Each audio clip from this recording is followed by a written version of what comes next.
شروع اللہ کا نام لے کر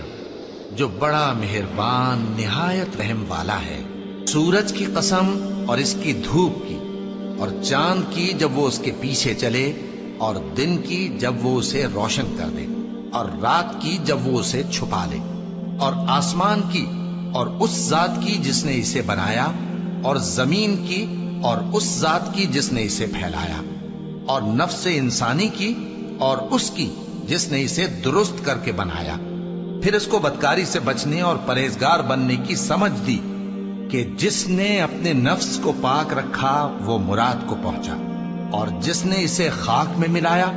وہ نامراد رہا۔ قوم سمود نے اپنی سرکشی کے سبب پیغمبر کو جھٹلایا۔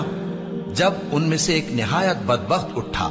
تو اللہ کے پیغمبر صالح نے ان سے کہا کہ اللہ کی اونٹنی اور اس کے پانی پینے کی باری سے خبردار رہو، مگر انہوں نے پیغمبر کو جھٹلایا۔ پھر اونٹنی کو مار ڈالا تو ان کے رب نے ان کے گناہ کے سبب ان کو نیست و نابود کر دیا، پھر سب کو برابر کر دیا، اور اللہ کو ان کے بدلہ لینے کا کچھ بھی ڈر نہیں۔